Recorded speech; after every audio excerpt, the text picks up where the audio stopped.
तेज यीशु, प्रभु यीशु में प्यारे सभी भाई बहनों, आप सभी लोगों को बाइबल तीर्थ यात्रा के 112वां दिन की वचन की व्याख्या में स्वागत है। हालेलुया। न्यायकर्ताओं के ग्रंथ के अध्याय 12 और 13 आज हम पढ़कर मनन कर रहे हैं। साथ में स्तोत्र संज्ञा 70, प्रेरित चरित्र के 23वां अध्याय तक हम पहुंच चुके हैं। हालेलुया। न्यायकर्ताओं के 13वां अध्याय पे हम सामसन के जन्म को देख रहे हैं।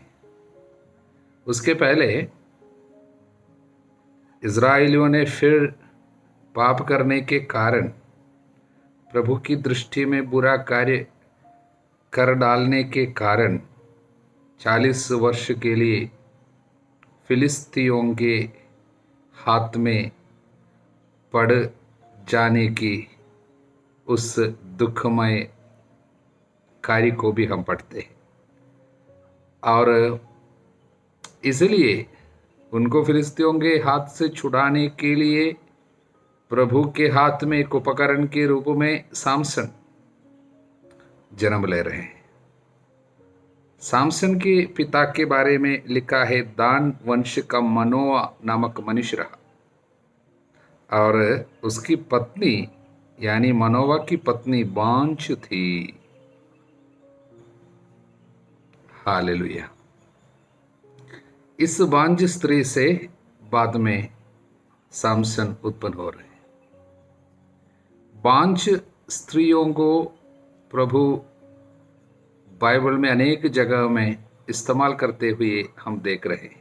यानी बांझपन में रहने के बाद उनको संतान देते हैं। उन संतानों को प्रभु विशेष कार्य के लिए इस्तेमाल करते हैं। बराबर देखते हैं।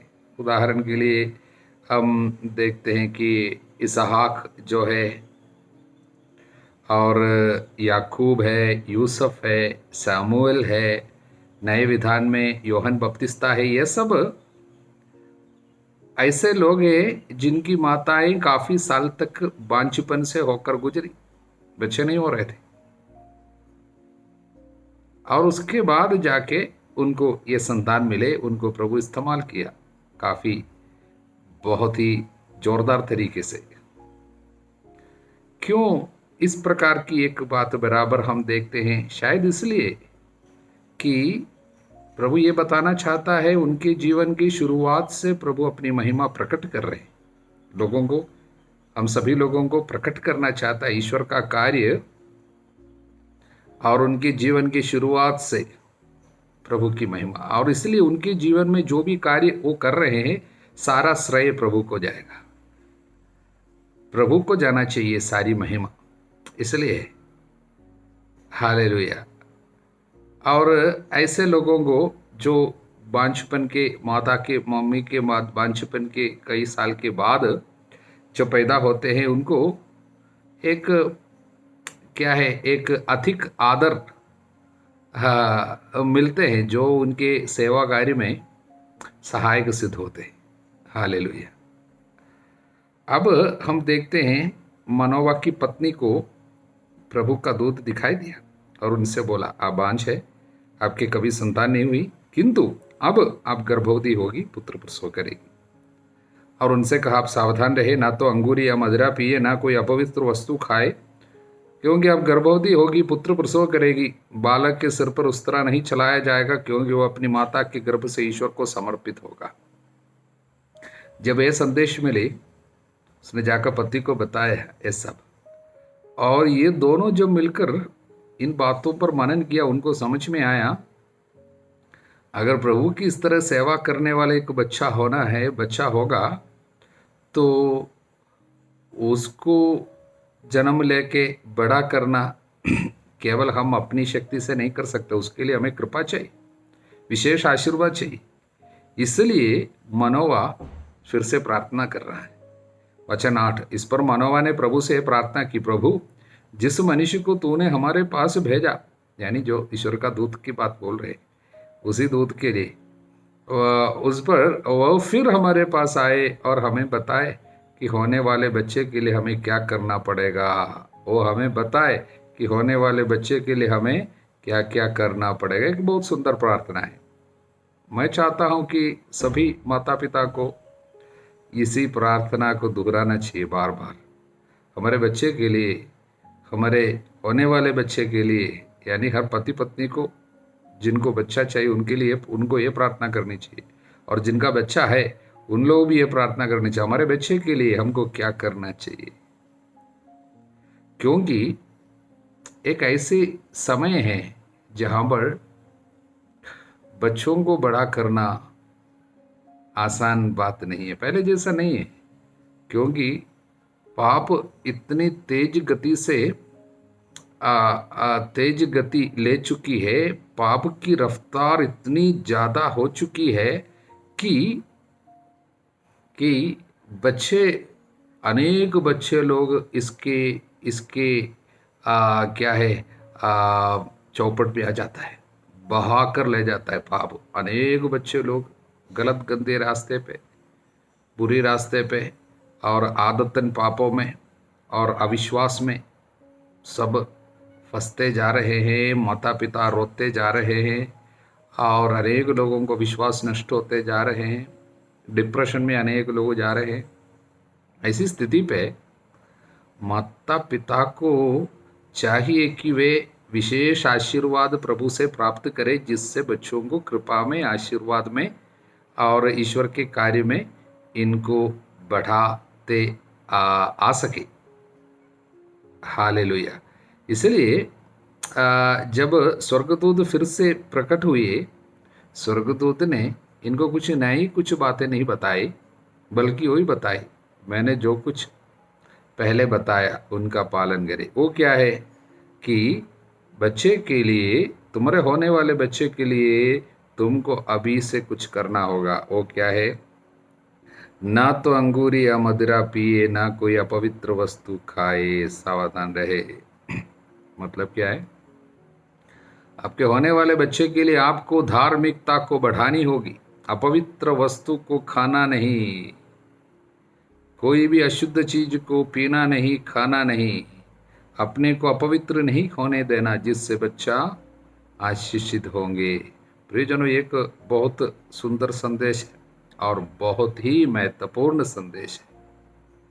माता पिता को अपने संतानों के लिए अपने को पवित्र करना जरूरी है। यदि आपको चाहिए ईश्वर के सेवा करने वाला संतान चाहिए, ईश्वर के रास्ते पे चलने वाले संतान चाहिए, आपको सबसे पहले अपने को पवित्र करना होगा। हालेलुया। क्योंकि माता पिता की पवित्रता और संतानों की पवित्रता ये जुड़ी हुई बात है। माता पिता हर पाप में जानबूझकर रहते हैं और उसके बाद संतान उनका पवित्र होंगे, इस तरह की सपना देख नहीं सकता। माता पिता की प्रार्थना और उनकी पवित्रता बच्चों को कृपा दिलाती है, उसी तरह माता पिता की अपवित्रता बच्चों में अपवित्रता को बढ़ावा देगा।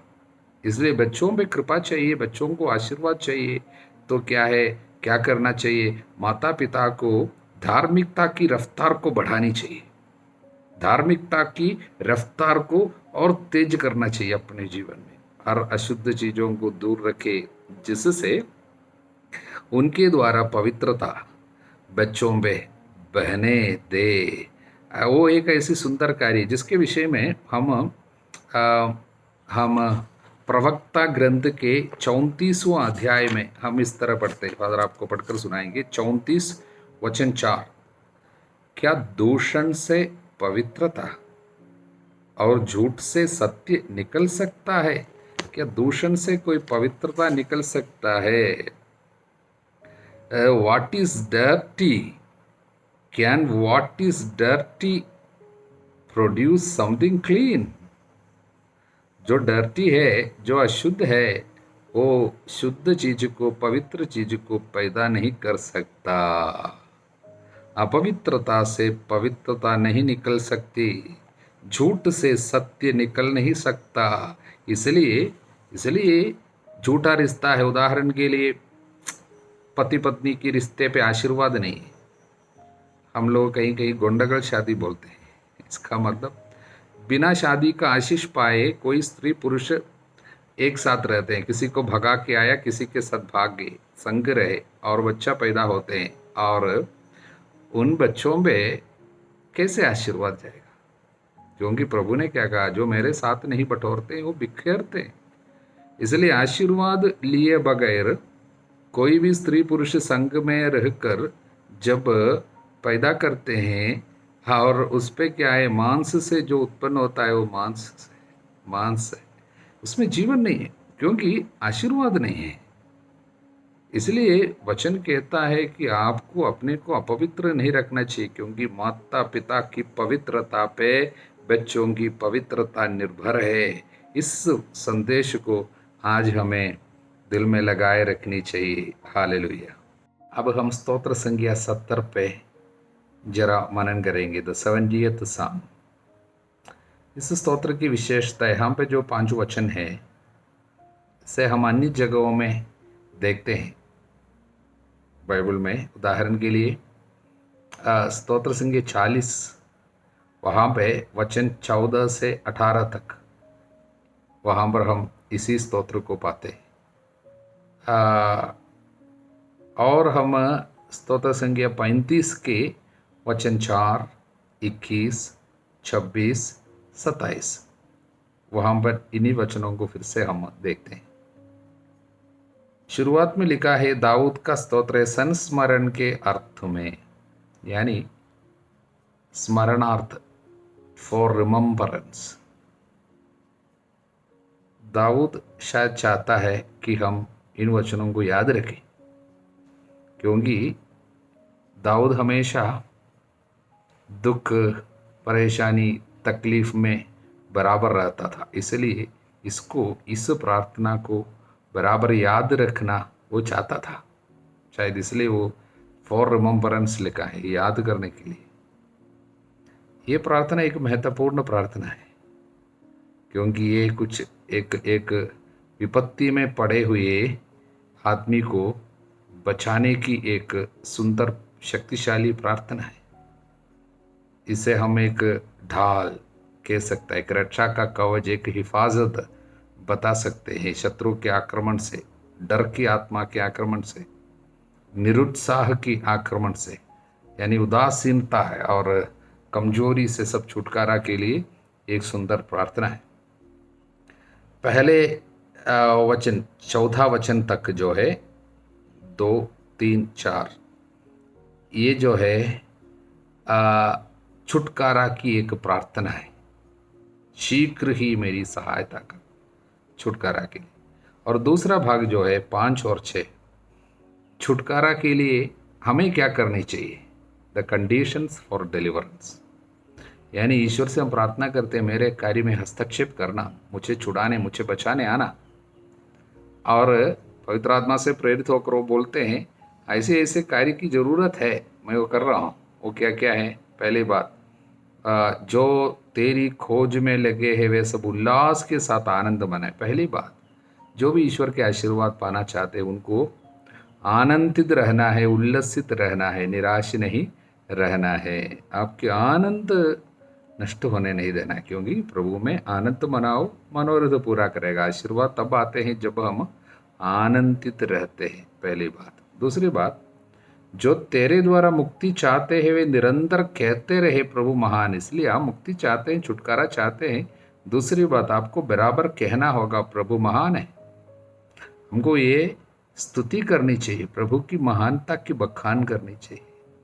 उनके नाम की स्तुति करने वाला होठों का फल निरंतर हमें चढ़ाना चाहिए। इसलिए हमको बराबर स्तुति करनी चाहिए, क्योंकि आनंद का प्रकटन है स्तुति। तीसरी बात, मैं दरिद्र और अपमानित हूँ, शीघ्र ही मेरे पास आ। स्वीकार करना चाहिए हमारी कमजोरी, स्वीकार करने की एक क्या है, विनम्रता, humility to acknowledge our sinfulness, हमारी कमियां, हम पापी है, हम कमज़ोर है, हम गरीब है, ये स्वीकार करना है। हमको प्रभु के सामने विनम्रता से ये बोलना पड़ता है। और चौथी बात, तू ही मेरा सहायक और उद्धारक है, यू आर माई सेवियर। मेरा ईश्वर मेरा प्रभु है, वो मेरा उद्धारक है।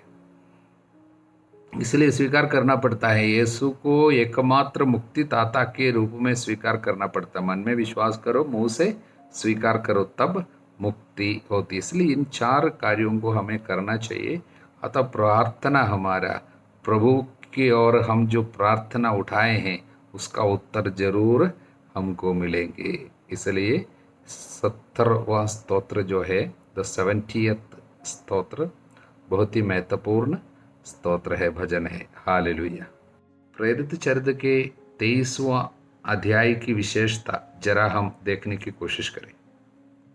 यह अध्याय इसलिए महत्वपूर्ण है क्योंकि इस अध्याय में पौलुस के जीवन से जुड़ी हुई कुछ विशेष बातें हमें समझने को मिलते हैं। पहली बात वचन 2 से, किंतु प्रधान याजक अननियास ने पास खड़े लोगों को आदेश दिया कि वे पौलुस को थप्पड़ मारे। यरूशलेम में घटित हो रही है। पौलुस ने उससे कहा, ईश्वर तुमको मारेगा, तुम पुती हुई दीवार।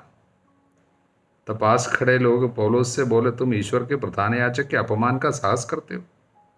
पौलुस ने उत्तर दिया, भाइयों मैं नहीं जानता था कि वो प्रधान याजक है। मतलब विनम्रता, अपनी गलती स्वीकार करने की विनम्रता और अधिकार के साथ उनकी जो आज्ञाकारिता की बात है, ओबीडियंस टू द अथॉरिटी, आज्ञा अधिकार जो है, हर एक अधिकार, ऐसा कोई अधिकार नहीं जो प्रभु से दिया हुआ न हो। वर्तमान अधिकारियों की व्यवस्था ईश्वर द्वारा दी गई है। भले ही यीशु के आगमन के साथ पुराने विधान के पुरोहिताई सब समाप्त है, फिर भी वो एक प्रतीकात्मक पुरोहिताई केवल है, क्योंकि सच्चाई जब सामने आया, पिछला जो है वो पुरानी जो है वो सब चला गया। फिर भी पुरोहित के वो नाम सुनते ही उसने ये बात स्वीकार किया, मुझे नहीं पता था, क्योंकि लिखा है अपने राष्ट्र के शासक की निंदा मत करो। ये निर्गमन ग्रंथ के अध्याय 22 वचन 28 में लिखा है। इसलिए वचन का पालन वो करना चाहा, वचन को टुकराना, वचन को तोड़ना वो कभी नहीं चाहा। विशेषकर अधिकारी का आदर करना उसने चाहा, विशेषकर पुरोहितों की। ये प्रधान पुरोहित था, इसलिए उसने स्वीकार किया, मैं नहीं जानता था, अगर मैं जानता मैं कभी ये नहीं बोलता। इसलिए बाइबल कहता है हर एक अधिकार ईश्वर का है। वर्तमान अधिकारियों की व्यवस्था ईश्वर द्वारा दी गई है, इसलिए जो अधिकारी का विरोध करता है ईश्वर के विधान के विरुद्ध विद्रोह करता है। इसलिए प्रियजनों, शासकों की, देश पे जो शासक है, शायद राजनीतिक दल के अधिकारी लोग और शायद हमारे समाज में जो भी अधिकार की जगह में है और धर्म के अध्यक्ष जो भी है, इन सभी लोगों का हमें आदर करना चाहिए, उनके बारे में बुराई नहीं बोलना चाहिए। आज के ज़माना ऐसा है, अधिकारियों के बारे में कितनी निंदा सूचक शब्द सब बताया जाता है, बोला जाता है और सोशल मीडिया पे प्रचलित की जाती है। सब ऐसी निंदा करना प्रभु का वचन अनुमति नहीं देता। अधिकारियों की निंदा हमें नहीं करनी चाहिए। इसलिए पौलुस इस बात की हमें शिक्षा दे रहे हैं। अब दूसरी बात जो है, उनके अंदर जो प्रज्ञा काम करता था, कौन सा शब्द कब बोलना था, कैसे बोलना है, ये बात वो पवित्र आत्मा उनको सिखाता था, प्रज्ञा। इसलिए हम देखते हैं कि वचन 6 से, पौलुस से जानता था कि महासभा में 2 दल है, एक सदूकियों का और दूसरा फरीसियों का। इसलिए उसने महासभा के सामने जब खड़ा किया, तुरंत बताया, भाइयों मैं हूँ फरीसी और फरीसियों की संतान, मृतकों के पुनरुत्थान की आशा के कारण मुझ पर मुकदमा चल रहा है। क्योंकि पौलुस जानता था सदूकी लोग मृतकों के पुनरुत्थान पर विश्वास नहीं करता और फारिसी लोग विश्वास करता है। इसलिए जब पुनरुत्थान की बात मैंने कहा, आशा उस पर रखा, इसलिए मुझ पर मुकदमा चल रहे हैं। जब उसने कहा, वो गलत नहीं बोल रहा था, झूठ नहीं बोल रहा था, बल्कि ईसा मसीहा की पुनरुत्थान हुआ है, यीशु जीवित होकर आया, मुझसे मिला, ये सब बोलने के कारण इनको पकड़ा था, इनके ऊपर मुकदमा चला रहा था। इसलिए उसने यीशु के बारे में सीधा यूं ही बोलने के पहले वहां पर क्या बोला, मृतकों के पुनरुत्थान की आशा के कारण मुझ पर मुकदमा चला रहा है। सच्ची बोला। लेकिन पौलुस की इन शब्दों पर फरीसियों तथा सदूकियों में विवाद उत्पन्न हुआ और उनमें फूट पड़ गई। देखिए, शत्रुओं में फूट पड़ गई, इस तरह का शब्द उस समय बोला। झूठ नहीं बोला, लेकिन सत्य का एक हिस्सा जो है, जो प्रोजेक्ट करके सामने रखा, इसलिए क्योंकि वो प्रज्ञा है। कैसा शब्द बोलना था, शत्रुओं को तितर बितर करने के लिए, उनमें फूट डालने के लिए जो शब्द इस्तेमाल करना था, पवित्र आत्मा दी। इसलिए प्रज्ञा की आत्मा बहुत जरूरी है। अनेक विपत्तियों से वो हमको बचाएगा सही शब्द बोलने से। इसलिए प्रार्थना करना, पवित्र आत्मा, प्रज्ञा की आत्मा मुझ पर उतरिए। और उसके बाद हम देखते हैं इनका धैर्य और हिम्मत। कितने शत्रुओं के सामने अकेले खड़े हैं। हिम्मत कहाँ से मिलता था? वचन 11, उसी रात प्रभु पौलुस को दिखाई दी और बोले, धीर बने रहो। तुमने यरूशलेम में जिस तरह मेरे विषय में साक्ष्य दिया, तुमको उसी तरह रोम में भी साक्ष्य देना होगा। इसका मतलब प्रभु रात में प्रकट हुआ, मतलब रात में प्रार्थना कर रहा था, प्रार्थना में प्रभु का दर्शन मिला। इसलिए ये क्यों धीर बना रहता था? बराबर प्रार्थना करता था, प्रार्थना में प्रभु उनको संदेश दिया करता था और इनके ढारस बंधाता था। इसलिए आजकल लोगों के अंदर धैर्य की कमी है, डर बहुत ज़्यादा घुसता है, क्यों? प्रार्थना की कमी है, जागरण नहीं करता, रात में बैठ कर प्रार्थना नहीं करता। इसलिए रात में बैठकर पूरे फिल्म या टीवी या मोबाइल पे पिक्चर देखते रहते हैं। इसलिए क्या होता है, बहुत जल्दी डर, चिंता, उत्कंठा, डिप्रेशन, निराशा, ये सब आ जाती है। कारण क्या है? प्रार्थना की कमी है, जागते नहीं। इसलिए प्रभु क्या कहता है, जागते रहो, सब समय प्रार्थना करते रहो, जिससे तुम परीक्षा में ना पड़ो, क्योंकि बुरा समय आएगा, वो सभी मानव जाति पे जरूर पड़ेगा। इसलिए प्रभु कहता है हमें जागते रहना चाहिए। ये जागता था, इसलिए प्रभु उनसे बात करता था। हालेलुया। और आगे हम देखते हैं इनके जीवन में, ये पौलुस के जीवन में एक व्यावहारिकता यानी प्रैक्टिकलिटी, मतलब प्रैक्टिकली कैसे जीना है, कैसे कार्य करना है, कैसे फैसला लेना है। एक उदाहरण इधर हम पढ़ते हैं। दिन हो जाने पर कुछ यहूदी एकत्र हो गए। उन्होंने ये शपथ ली कि वे तब तक ना तो खाएंगे ना पिएंगे जब तक वे पौलुस का वध न कर दे।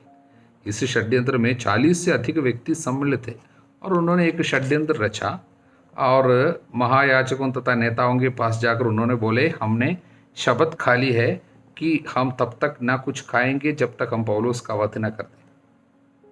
आप लोग महासभा की सहमति से कप्तान को सूचित करें कि वह पौलुस को इस बहाने आप लोगों के पास भेजे कि आप और अच्छी तरह उनके मामले की जांच करना चाहते हैं। उसके वहां पहुंचने से पहले ही हम उसे मार देने के लिए तैयार है। 40 से ज़्यादा लोग इस तरह एक फंदा बनाया और महासभा के पुरोहितों को सब जाकर बोला, उनको इधर तक भेजने के लिए कप्तान को, जो सहस्राधिपति है, और उनको अनुमति मांगना उनसे। इस तरह उसको लेके आते समय रास्ते पे हम उसको मारेंगे। पौलुस के भांजे को इस षड्यंत्र का पता चला। पौलुस की बहन का बेटा था, उसको इसके बारे में ये जो षड्यंत्र का पता चला और उसने छावनी जाकर पौलुस को इसकी सूचना दी। पौलुस ने तब क्या किया? पौलुस जानता था प्रभु है तो मुझे बचाएगा, यूं ही नहीं बोला। प्रभु मुझे बचाएगा इस विश्वास में यूं ही नहीं बैठा। उसने एक कार्य किया। पौलुस ने एक शतपति को बुलाया, सेंचुरियन, और उससे कहा, इस लड़के को कप्तान के पास ले जाइए, इसे उनको एक सूचना देनी है। उसने लड़के को कप्तान के पास ले जाकर कहा, बंदी पौलुस ने मुझे बुला भेजा, इस लड़के को आपके पास ले जाने का निवेदन किया, इसको आपसे कुछ कहना है। कप्तान ने उसका हाथ पकड़ा, उसे एकांत में ले जाकर पूछा, तुम्हें मुझको कौन सी सूचना देनी है? उसने कहा, यहूदियों ने षड्यंत्र रचा है, ये आपसे निवेदन करेंगे कि आप कल पौलुस को इस बहाने सभा ले चले और वे अच्छी तरह उसके मामले की जांच करें। आप उनकी बात नहीं मानिएगा। उनमें 40 से अधिक व्यक्ति पौलुस की घात में बैठे हुए हैं। हालेलुया। तब कप्तान ने ये आदेश देकर लड़के को जाने दिया कि तुम किसी को भी ये नहीं बताओगे कि तुमने मुझे ये सूचना दी है। उसके बाद कप्तान पौलुस को बचा रहे उनके फंदों से। इसका मतलब पौलुस यदि यूं ही बोलता प्रभु मेरी सहायता करेगा, मुझे कुछ नहीं होगा, ऐसा नहीं, एक अंधा विश्वास नहीं है। हमें जो करना है समय पर करना है। यदि वो लड़के को उस समय कप्तान तक वो पहुंचा नहीं पाता तो शायद पौलुस का वध होता। इसलिए प्रियजनों, केवल यूं ही विश्वास करना काफ़ी नहीं है कि बोल के सब ठीक होगा। हमारी ओर से समय पर जो भी फैसला लेने के लिए प्रभु चाहता उसको लेना है। इसको व्यावहारिकता कहता है, प्रैक्टिकलिटी, प्रैक्टिकल सेंस। ये विस्डम है, ये प्रज्ञा है, ये प्रभु की आत्मा हमको देते हैं। अनेक लोगों में कुछ लोग यार काफ़ी विश्वास है, लेकिन समय पे कुछ करेगा नहीं, और प्रभु बचाएगा, प्रभु संभालेगा बोलकर बैठे रहने से हाँ, घर की विपत्ति दूर नहीं होती। हमको समय पर उठना है, हमको फैसला लेना है, हमको किसी किसी की मदद मांगनी है, किसी के पास किसी को भेजना है, कुछ संदेश को किसी व्यक्ति तक पहुंचाना चाहिए। इसलिए संदेश को पहुंचाना, कभी किसी को एक फ़ोन करना, यह सब बहुत ज़रूरी बात है। मतलब यूं ही फ़ोन करने की बात नहीं बोल रहा हूँ, कुछ बातों को किसी तक पहुंचाना है। उदाहरण के लिए अनेक लोगों के, अनेक रिश्ताओं के बीच में सब उलटफेर सब क्यों आती है, तकलीफ क्यों आती है? क्योंकि मिसअंडरस्टैंडिंग, गलतफहमी आती है। समय पर कुछ बातें फ़ोन करके किसी को बताने से वो चीज़ नहीं आता। राइट कम्युनिकेशन, समय पर बोलना था लेकिन बोला नहीं, सोचा वो पता चलेगा कोई बात, ऐसा नहीं। इसलिए हमको समय समय पर कुछ फैसलाएं लेनी है। छोटी छोटी बात होगी, यहाँ पर छोटी सी बात है, ये लड़का को उनके पास तो थोड़ा पहुँचाइए। हालेलुया। छोटी बातों को इस अध्याय में महत्व दिया है। तब हम देते, कप्तान ने उस लड़का का हाथ को पकड़ कर बोला, बताओ क्या बोलना चाहिए? और उसके बाद जाते समय बोलता है, तुम किसी को नहीं बोलना, मुझे बताया है। देखिए छोटी सी बात है, लेकिन यह सब हमको बताना चाहता है। इन छोटी छोटी बातों में भी बहुत बड़ी बात छिपी हुई है। ईश्वर की आशीर्वाद, ईश्वर की आशीष सब किस तरह हमारे पास पहुंचते, छोटी बातों के द्वारा पहुंचते। इसलिए जो छोटी बातों में ईमानदार है उन्हें बड़ी बातें सौंप दी जाती है। हालेलुया। प्रभु आप सभी लोगों को आशीर्वाद, पवित्र आत्मा का अभिषेक प्रदान करे, अब सदा सर्वदा अनंत काल तक। आमीन।